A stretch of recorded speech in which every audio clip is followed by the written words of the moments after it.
Between the year 1900 and 1964, over 800 people were hanged in the UK.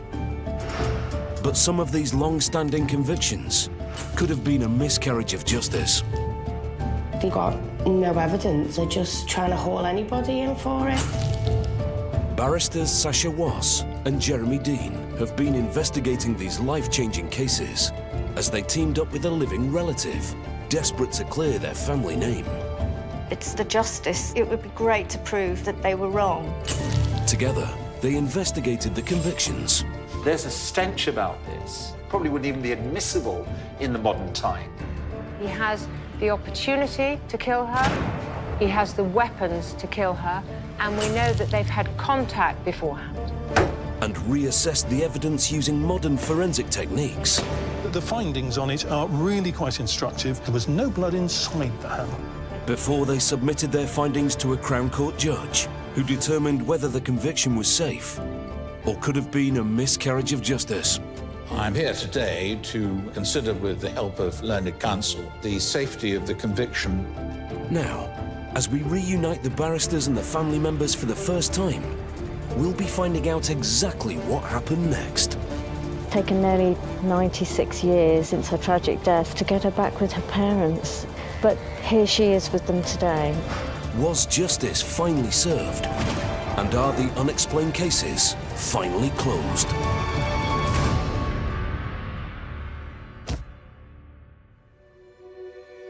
Today, Jeremy and Sasha are revisiting a crime of love and passion.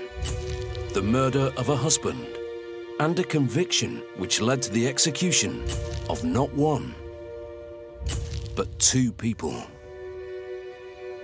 Well, Jeremy, this was a case of joint enterprise where there was no suggestion that the defendant inflicted any injury on the deceased. And that was one of the most intriguing parts of this case. In reality, this was a case that put the spotlight on the criminal justice process and how it's changed over the years, and in particular, attitudes to women and the whole question of a fair trial. Well, Jeremy, I agree, and there are features of the criminal justice system that we saw which would not be tolerated today. That's right. Well, we're going to meet the family member later, but before we do, let's just remind ourselves about the facts of this case. Essex, 1922. Percy Thompson is stabbed only yards from his house. His wife makes a shocking revelation. She knows the murderer. It's her boyfriend, Frederick Bywaters. Accused of conspiring to murder Percy, Edith is tried alongside Freddie. Shocked, Edith proclaims her innocence. Both are found guilty and hanged. But should Edith have been executed?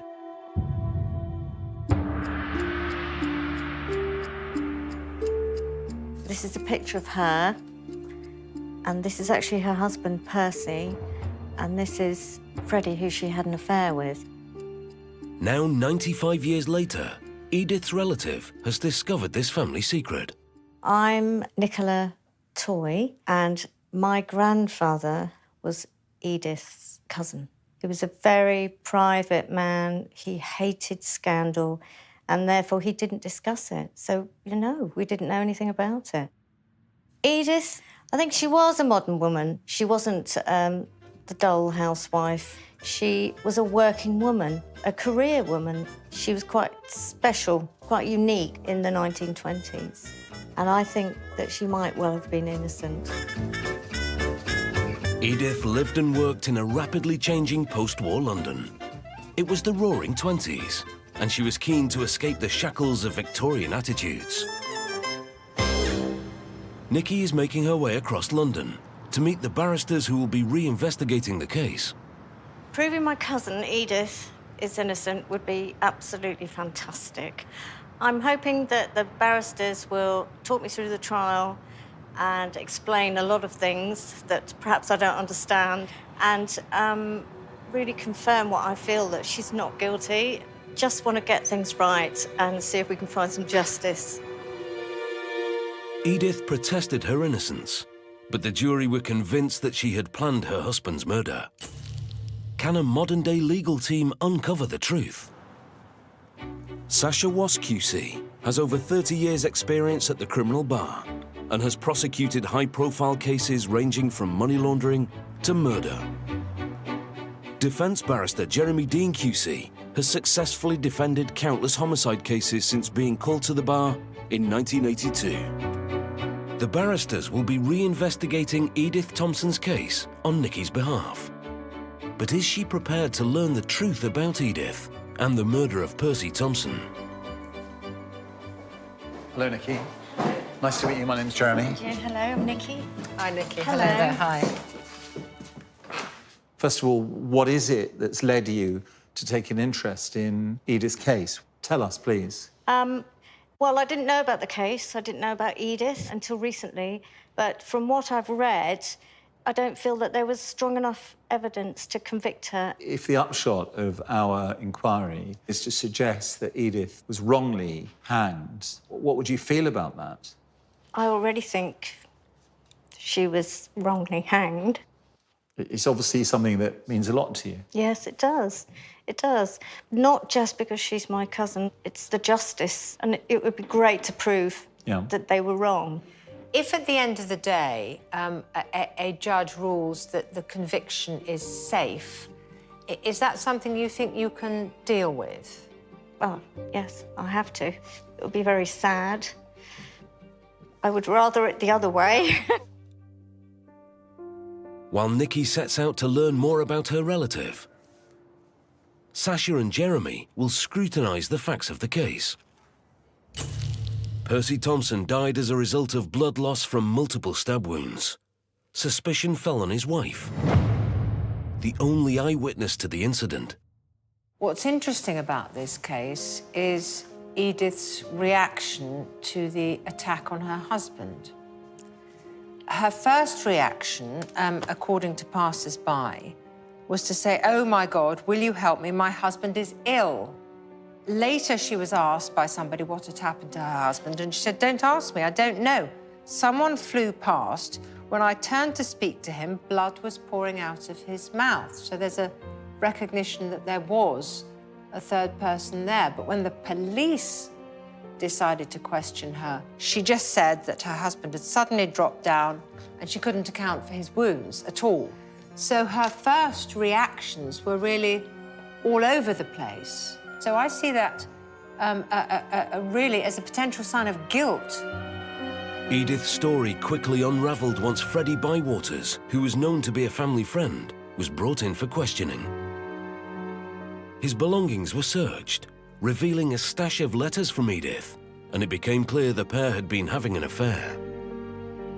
The other matter that formed the backbone of the prosecution case was the correspondence that police found. Edith had been talking about poisoning her husband, about wanting him out of the way, really saying things which provided very cogent evidence of her complicity in what Freddie Bywaters had done, namely murdered her husband. Now, I'm interested in looking further at the way Edith Thompson was portrayed during the trial. And the judge had summarised the case to the jury on the basis that this was a common or ordinary charge of a wife and an adulterer murdering the husband. But was that regarded by the jury as the linchpin for the prosecution case in an improper fashion? So my first impressions are that Edith Thompson was wrongly convicted of murder.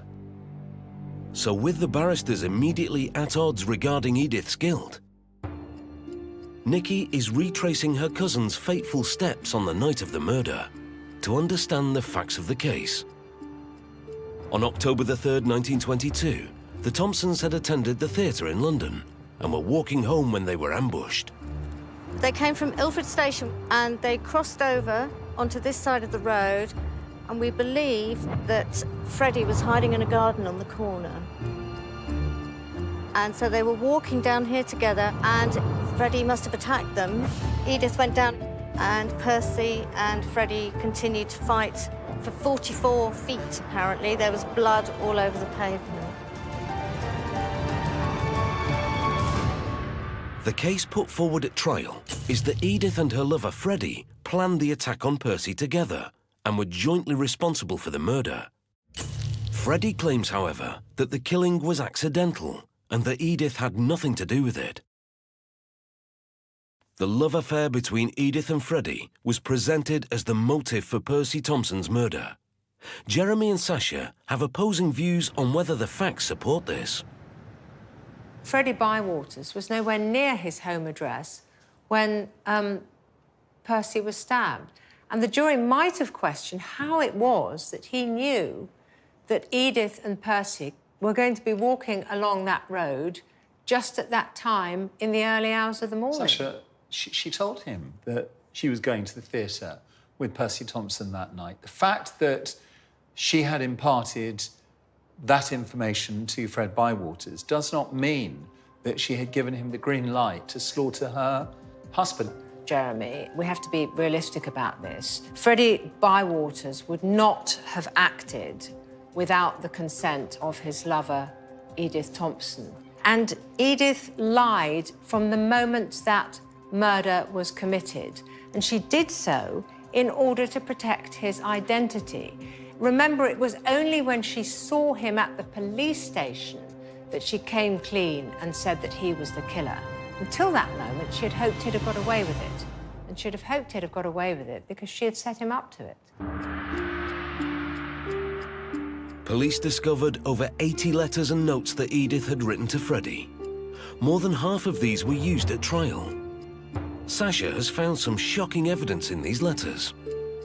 What we do know from the letters is that there are repeated references by Edith to a wish that her husband should be dead. I mean, for example, she says in one letter, yesterday I met a woman who'd lost 3 husbands in 11 years, and some people I know can't lose one. She's obviously referring to herself. How unfair everything is, she says. It's just a passing comment, isn't it? Yes, it could be a passing comment if it were once, but we have repeated references to poisoning him. At one stage, she says, darling, you must do something this time. I'm not really impatient, but opportunities come and go. They have to, because I'm helpless. Sasha, if I may say so, you might well be falling into the same trap as the jury. My feeling is that too much was made of these letters. Did Fred Bywaters take it upon himself to kill Percy Thompson? Is that why she said to the police when she saw Fred Bywaters at the police station, oh God, what can I do? Why did he do it? I did not want him to do it. I must tell the truth. I am of the view that even if these letters are indicative of her thought process, that is a very different issue to her being complicit in the vicious stabbing of Percy Thompson on the night in question. Edith's defence at trial was that these letters were just fantasy. It's just unfortunate from her point of view that her fantasy involved the demise of her husband, and on the 3rd of October, her lover killed her husband, fulfilling that fantasy. Nikki has come to the National Archives at Kew, hoping to learn more about Edith. Several of Edith's friends and family members wrote to the press, to government, and to the King and Queen, making pleas for mercy. This is a letter handwritten from Mrs. Laxton, who is a sister of Mrs. Thompson's mother. So she is the sister of my great-grandmother. My husband and I were the aunt and uncle with whom Mr. and Mrs. Thompson spent the evening at the theatre, and I assure you, gentlemen, that from Mrs. Thompson's manner, conversation, and also arrangements we all made to go to dinners, dances, and other theatres, it was absolutely impossible for Mrs. Thompson to have entered into any arrangement with Bywaters to commit the crime. But, gentlemen, my real plea is on behalf of the parents. By hanging the unhappy couple, It is not them who suffer, but the family. Left behind. Well, it's the truth, isn't it? They lost their lives, but the punishment's carried with the family. Down the generations. Oh, dreadful. So they're pleading with them to just intern them and not have them die by hanging, and how it will affect the family. God, they must have been so desperate.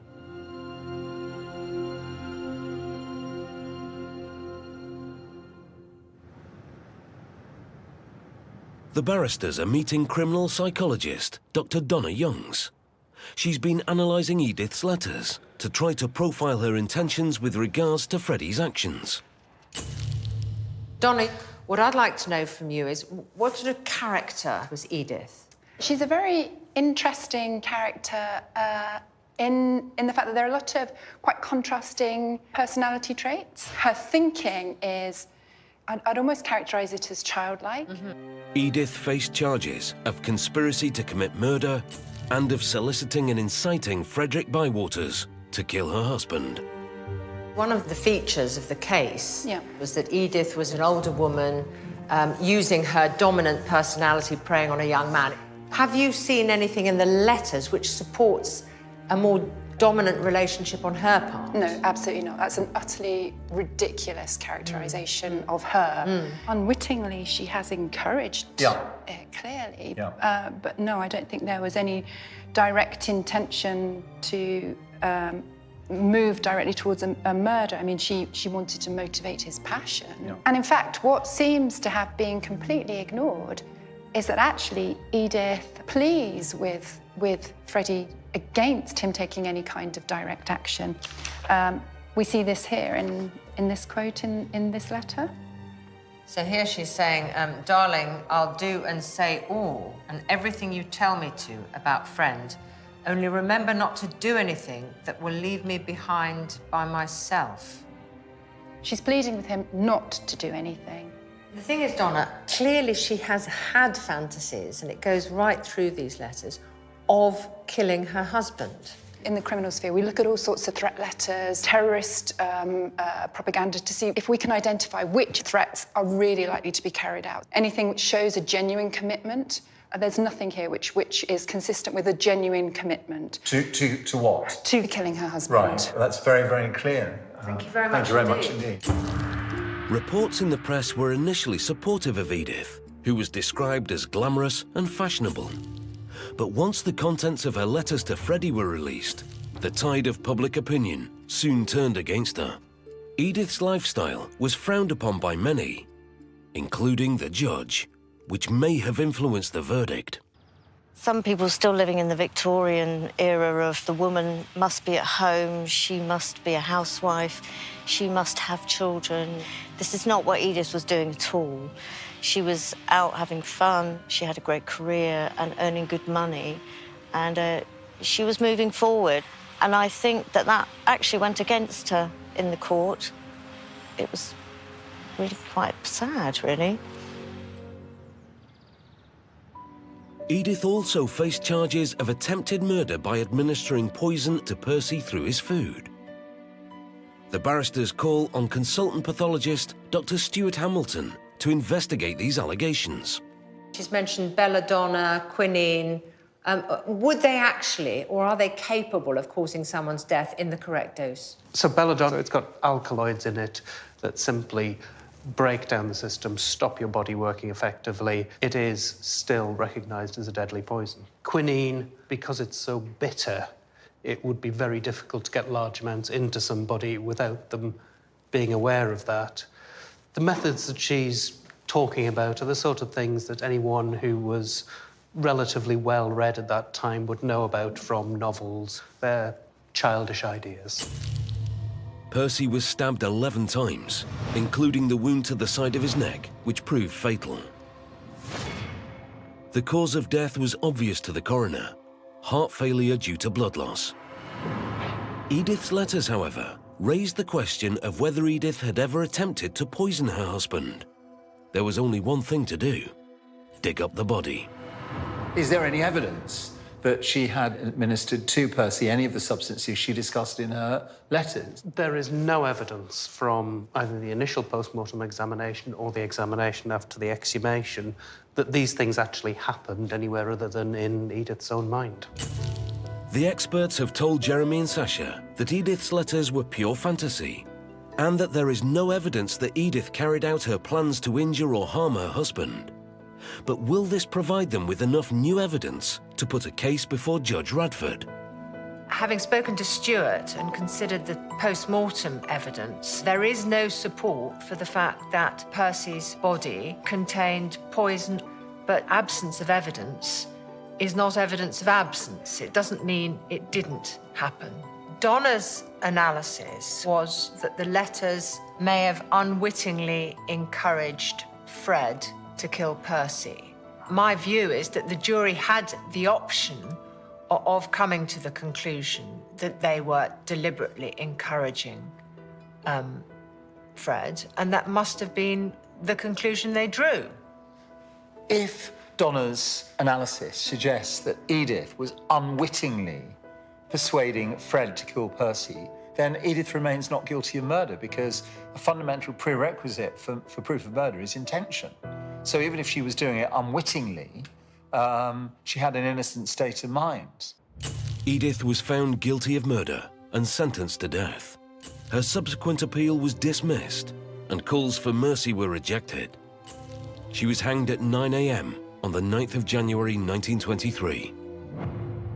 As was the rule, her body was buried within the walls of Holloway Prison. In 1971, however, Edith's remains were reburied at Brookwood Cemetery in Surrey, along with those of 3 other women who'd been executed. So here you are, Edith. It's been a journey, I have to say. And I feel like I know you now. Certainly much more than I did a few weeks ago. I'm really finding it quite moving that my cousin is here, and strangely enough, only 8 miles away from where I grew up. And she was right here the whole time, and I never knew. Edith Jessie Thompson, 25th December, 1893, to the 9th of January, 1923. So you were just 29 when you died. With Judgment Day looming, Jeremy and Sasha are struggling to identify new information that could be put before Judge Radford. They're examining the manner in which the original trial judge summed up the case to the jury in 1922. The summing up was harsh. It was judgmental. I can see that the jury might have been influenced by it. I mean, the judge, although he was rather impolite about Edith, he did make it plain in the summing up that facts were a matter for the jury. He's effectively dehumanising the defendants. They're both been stripped of their dignity by him long before they were taken to the gallows. Edith's defence barrister, Sir Henry Curtis Bennett KC, was bitterly disappointed by his failure to have his client acquitted, saying that she paid the extreme penalty for her immorality.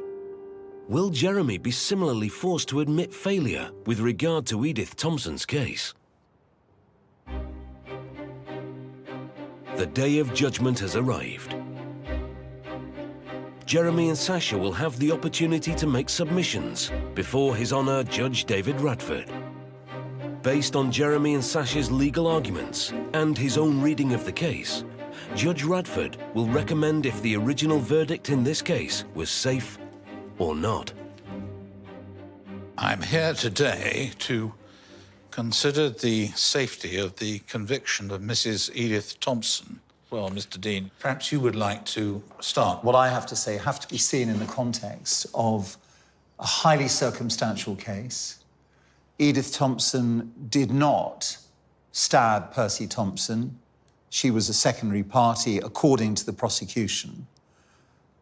The incident took place in a highly emotive context, and it was incumbent upon the judge, even in 1922, to deliver the fairest and clearest possible summing up. In fact, he did the reverse. There are numerous occasions where Edith Thompson is effectively dehumanised by the judge. An example of this is where the judge invites the jury to put aside the evidence of the man and the woman because you may think the whole of it is made up. He concludes by saying to the jury, if you find the man guilty of murder, you have to go on to consider the woman. And it's my submission, it's not surprising that these two defendants were hanged not long after the conclusion of this summing up in the light of the approach that the judge took.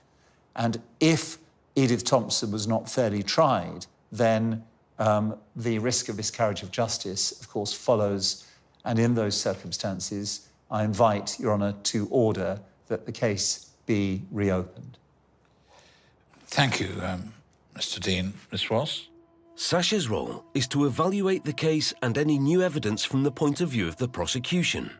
But will she agree with Jeremy that the judge's summing up prejudiced Edith's verdict? I have considered with care the adequacy of the summing up of Mr. Justice Sherman and judged it by the standards of today.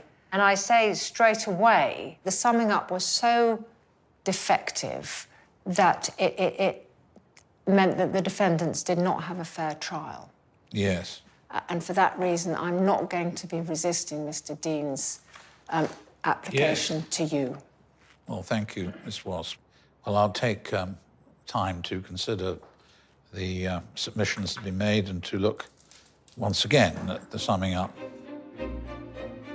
Jeremy and Sasha are in agreement on this case, but will the judge concur? If Edith never attempted to poison her husband and her letters were pure fantasy, should she have been found guilty of murder? Were the jury unduly influenced by the judge's opinion of Edith's morals? The judge is ready to give his final verdict. Whatever may be the apparent strength of the prosecution case against an accused person, every defendant is entitled to a fair and just trial. That was as true in December 1922 as it is today. With great respect to the distinguished trial judge in this case, I have concluded for myself, with regret, that the summing up in this trial failed fundamentally to direct the jury properly as to key legal matters. It was, as a whole, fundamentally lacking in balance and fairness. My task today is not, I make clear, to pass judgment on whether either Mr. Bywater and or Mrs. Thompson were innocent, but to express my judgment as to whether Mrs. Thompson, her conviction is a safe one. I find that clearly there are grounds for coming to the final decision that the conviction of Mrs. Thompson was unsafe and indeed unsatisfactory. And that is my view of this case.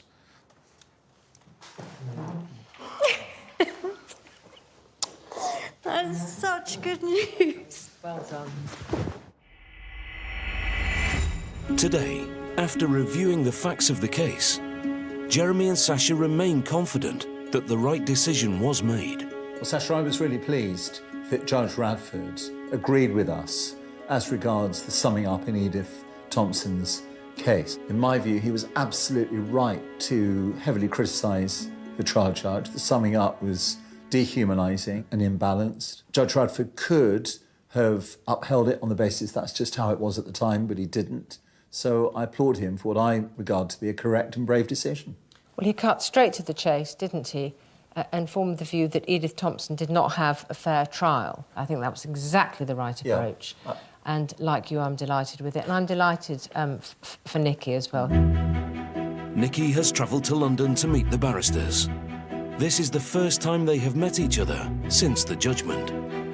I'm really excited about seeing Sasha and Jeremy today. I've got lots of news to tell them, lots of things have happened, and I also want to discuss with them what we can do and how we can take this further to prove the innocence of Edith Thompson. Hello, Nikki. Hello. Good to see you again. And you. Lovely to see you. And you Do too. sit down. Thank you. Well, it's been quite a while now since Judge Radford issued his judgment. Yeah. How are you feeling now about his decision? Well, as you can imagine, I was absolutely thrilled with the outcome. It was fantastic that you sided with Jeremy and you worked together to prove that point, and we got the outcome that we did. So what's been happening since we last met? Well, I've been in contact with some relatives. Long-distance cousins have made contact, which has been great, and I've met some of them. And really importantly, I've met Renee Weiss, who's the author of the book on Edith Thompson, and we've become friends. He's told me so much about Edith. He shared photographs and much of the history, which has been absolutely fantastic, and I really feel that I've learned so much about Edith along the journey. Fantastic. Nikki returned to London to meet with family friend Professor Renee Weiss. He's been battling for many years for Edith to have a proper burial.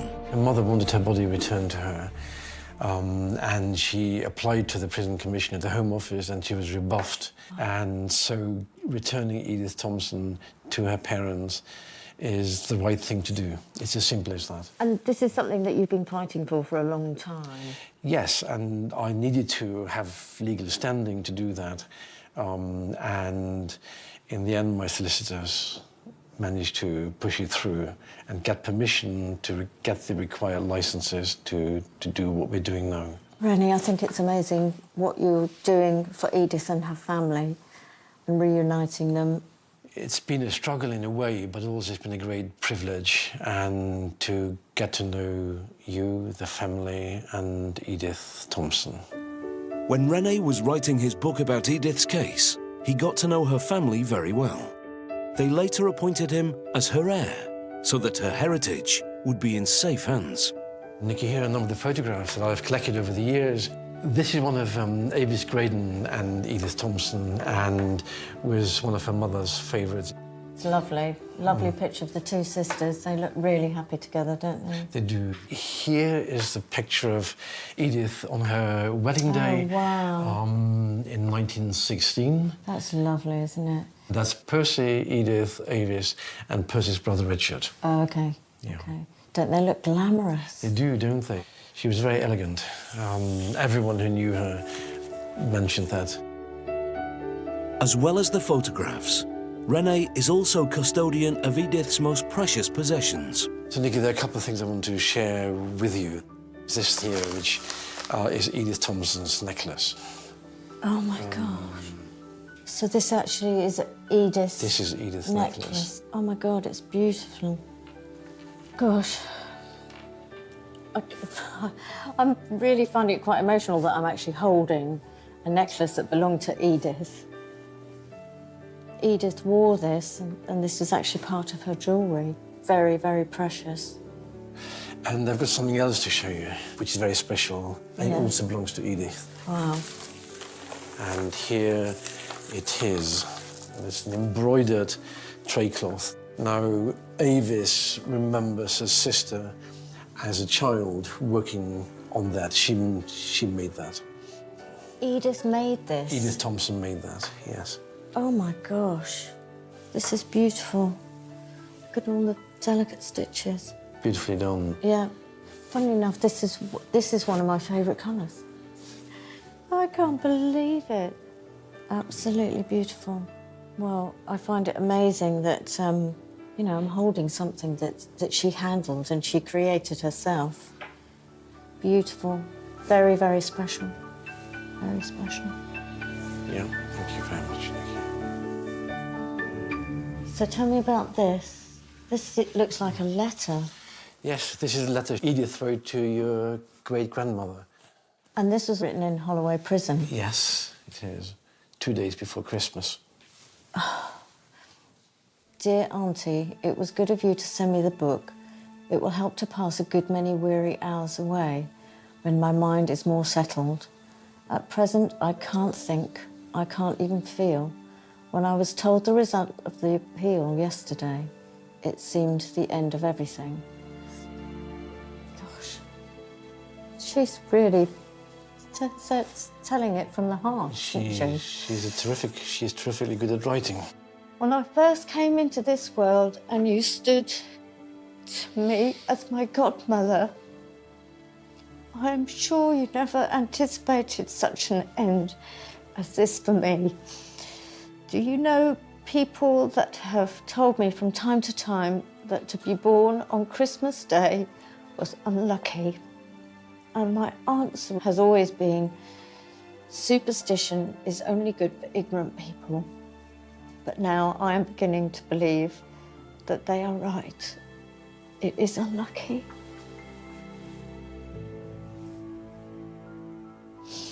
And this was to my great-grandmother.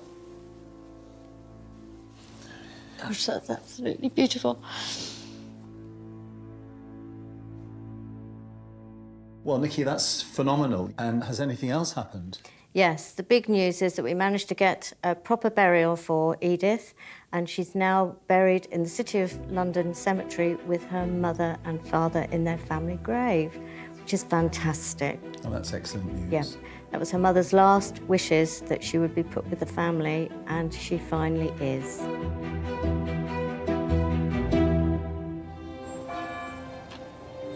Nearly 100 years after she was hanged, Edith's body is finally being laid to rest. Around 50 people have gathered to pay their respects, along with the national press. Edith's body has been exhumed from Brookwood Cemetery and brought here to the City of London Cemetery. Nikki and Renee have travelled with the coffin to the church. Well, a few people had contacted me since the programme, people I didn't know, and of course I've contacted them back and said, oh, wonderful news, a funeral for Edith has managed to be arranged, and so I sent them all the information and we're here today. The family have come from far and wide to be part of this special occasion.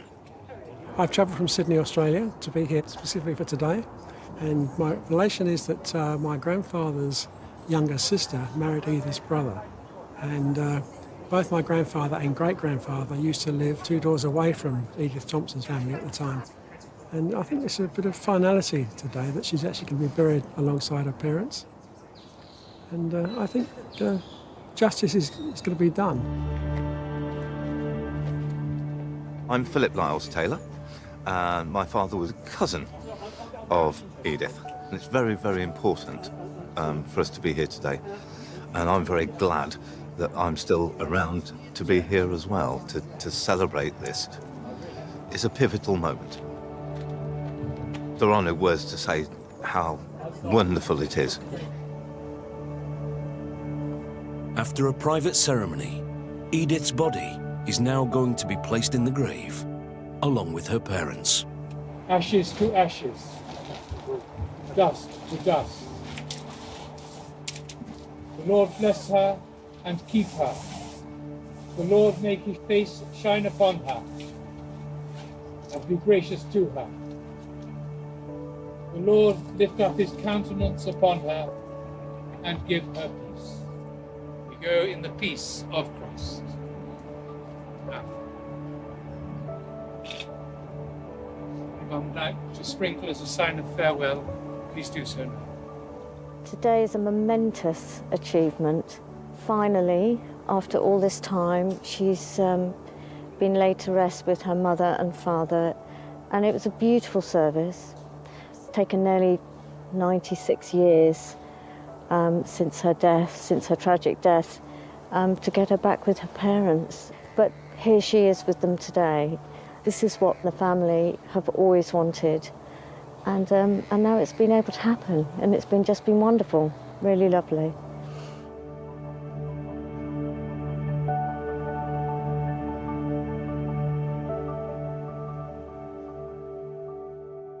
You must be ecstatic about this development. Absolutely. It's absolutely wonderful. There's been quite a few national press, and the coverage has been great, and it's pushing it forward. It's a great achievement, so well done. Thank you. Where do you want to go from here? Well, she didn't commit a crime. Yes. She didn't murder anybody. The only thing that she was guilty of was adultery. And so therefore she never should have been hanged. And I Yes. think this should be put right. Yes, so you really want the conviction quashed. Absolutely. It's going to be 100 years very soon since Edith Thompson was hanged. And I think if we can close the case before that 100th year, that would be fantastic. My advice is to do exactly what you're doing, to pursue the case vigorously. Judge Radford expressed strong views about the summing up, saying that it was defective and imbalanced. There are grounds for taking the case to the Criminal Cases Review Commission with a view to it being referred back to the Court of Appeal, where it could be quashed, which is what you're looking for. Yeah. So go for it, is what I would encourage you to do. She was tried for being an independent, liberated woman, which is something many of us take for granted nowadays, and had a very hostile reception from the judge and consequently from the jury. Well, Nikki, in the light of what we've discussed, this may seem to be an obvious question, but is this case closed? No, definitely not. We would like to push this through, and I'm sure the family will, and lots of other people too. I think Jeremy and I both have 100% confidence in your ability to do exactly that. Thank you. All right, well, it's been fantastic seeing you again and hearing all of your news, and we wish you the very best of luck. Thank you. Thank you. Bye. Nice to see you. Bye. Good luck and keep us informed. I will do. Well, that was very heartening meeting with Sasha and Jeremy. They're very positive, very encouraging. They feel there's a case to take forward. I really want to do this for Edith and the family, and I really want to clear her name and get her conviction overturned.